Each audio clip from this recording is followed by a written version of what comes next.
تقریر تمام ہوئی جمالی زخمی عالم میں غریب میں لے جائے جا رہے تھے تو علی نے سورہ احزاب کی ایک آیت کی تلاوت کی غریب میں جاتے ہوئے، اور اس کے بعد 7 روایتیں اپنی فضیلت کی پڑھی، جن میں پہلی روایت تھی یا علی مثل کا مثل الکعبہ، جس میں دوسری روایت تھی یا علی اما ترضا ان تکون منی بمنزلت ہارون من موسیٰ، تیسری روایت جس میں تھی یا علی انت منی بمنزلت راشد بن جسد، اور ایک مرتبہ جاگے آئے پڑی کہ میں اور میرے نبی نے کہا تھا کہ یا علی انت قدیم النار والجنہ اور انت قدیم الجنہ والنار، روایت 2 طریقوں سے آئی ہے۔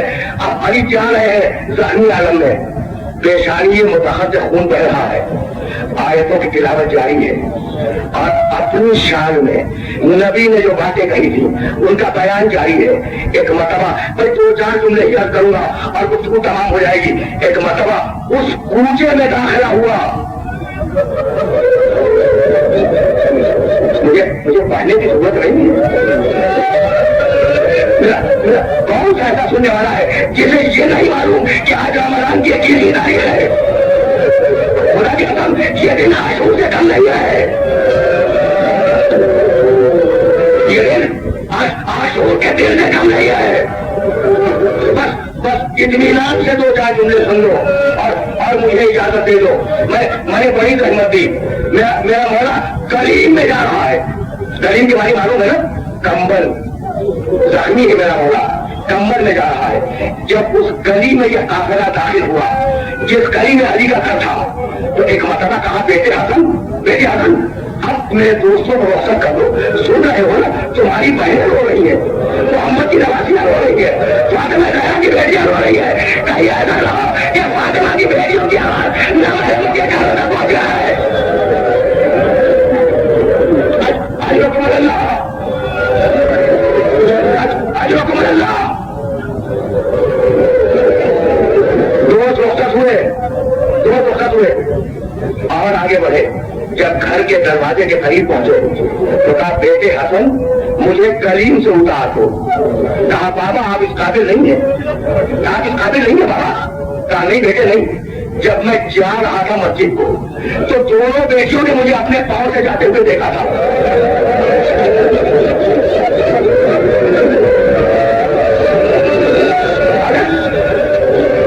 اگر میں اس کیفیت میں جا رہا ہوں تو کلثوم کے دل کا عالم کیا ہوگا؟ بیٹے مجھے کلیم سے اتار دو۔ کلیم سے اتارے گئے، دائنا ہاتھ حسن کے کندھے پر رکھا، بایاں ہاتھ حسین کے کندھے پر رکھا، گھر میں داخل ہوئے۔ ایک مرتبہ کلثوم کو دیکھا اور دیکھ کے کہنے لگے کلثوم نبی زادیاں اس طریقے سے نہیں رویا کرتے، کلثوم صبر کرو، نبی زادیاں اس طریقے سے نہیں رویا کرتی۔ اور ایک مرتبہ مجھے زینب کی طرف اور کہنے لگے زینب باپ کے زخمی سر کو دیکھ کر اتنا رو رہی ہے، کلیجہ بھائی کے گلے میں گلے والوں کے نظر لے گئی۔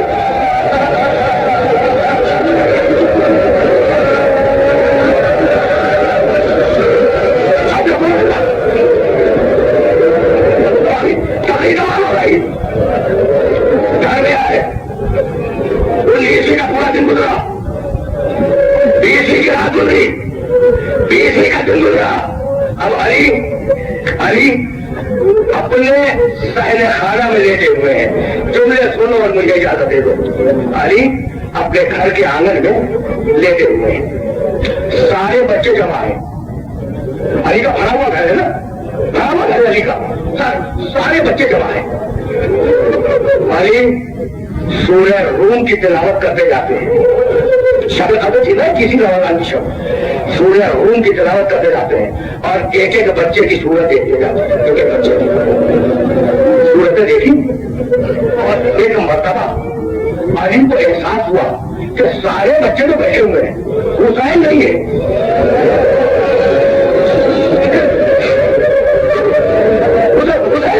ان بچوں کا حسین نہیں ہے۔ کہا جاؤ حسین کو تلاش کرو۔ حسن گئے، دیکھا کہ حسین ابن علی ایک تاریخ حجرے میں بیٹھے ہوئے اس شدت سے رو رہے ہیں کہ زبان منہ سے باہر ہے، زبان منہ سے باہر ہے۔ ہاتھ تھاما بھائی نے، حسن نے ہاتھ تھاما، علی کے بعد لائے. علی نے حسین کو سینے سے لگایا, کہا بیٹے بیٹا تجھے بہت رو رہا ہے, بیٹے اتنا کیوں رو رہا ہے؟ جملہ سنیے. ایک مرتبہ حسین چیخ مار کر ہوئے, کہنے لگے بابا مل اجلے کا تعلم تو کا. بابا جب نانا کا انتقال ہوا تھا تو آپ نے سر پہ ہاتھ میں رکھا, جب آپ دنیا میں نہیں تو آپ نے سینے سے لگایا. بابا جب آپ جائیں گے تو تسلی لے جا رہے کوئی آواز آئی, کوئی آواز آئی, بیٹے حسین مر گیا, ماما جس نے کہتے چیز کے مارا تھا وہ تم سے دور نہیں ہے. تم نے سناؤ تاریخ ختم ہو رہی ہے, تاریخ ختم ہو رہی ہے. سارے بیٹھ گئے, آپ نے کیا کیا اور اب تقریر کو آخری مرحلے میں داخل کر رہا ہوں. سارے بچے بیٹھے ہوئے ایک مرتبہ کہنے لگے میں سن رہا یہ آخری جملے آپ ہو چکے, تاریخ ختم ہو گئی. کہنے لگے ذرا میرے پوتے سجاد کو بلا دو بڑا کھانا چاہیے نہ سجاد, دو بڑا کیوں بلائے سید سجاد کو لایا گیا. آپ نے پیلے میں دکھایا کرا چوما ننی ننی کرائیے چولے اور کہنے لگے سب علی علی والی سجاد میرے سجاد شام کے دروازے سے نکلنا. اجرکم اللہ, اجرکم اللہ. آخری جملہ, آخری جملہ. سب بچے بیٹھے ہوئے, آپ ہو چکے, میری تقریر تمام ہوئی, لیکن میں مجبور ہوں یہ جملہ کہنے پر کہ علی کا آخری وقت ہے نا, کہا حسن میں داہنے ہاتھ پہ بیٹھ جاؤ. حسن آگے بیٹھتے ہیں, ایک ایک بیٹے کو بلاتے جاتے تھے, اس کا ہاتھ حسن کے ہاتھ میں لیتے, کہا ہاتھ سے حسن کے حوالے کیا. جب سارے بیٹوں اور بیٹیوں کے ہاتھ حسن کی پیاری کے ہاتھ میں لے لیے تو ایک مطلب مولا پر خروجی تاری ہوئی. سب کے ہاتھ حسن کے ہاتھ میں لے لیے. علی پر خروجی تاری ہے, نیند بے ہوشی کی کیفیت میں ہے کہ مطلب علی کے کانوں میں کسی بیوی کی سسکیوں کی آواز آئی. آخری جملہ ہے میری تقریر کا, علی کے کانوں میں کسی بیوی کی سسکیوں کی آواز آئی. آنکھیں کھولی, دیکھا کہ ام البنین 13 برس کی عباس ہاتھ میں دیوار میں لگی ہوئی ہے. کہا ام البنین رونے کا سبب کیا ہے؟ کہا ہمارا سب کو ہمارے گھر ہی آ کے میرا بیٹا ہمارے گھر میں لگ رہا ہے.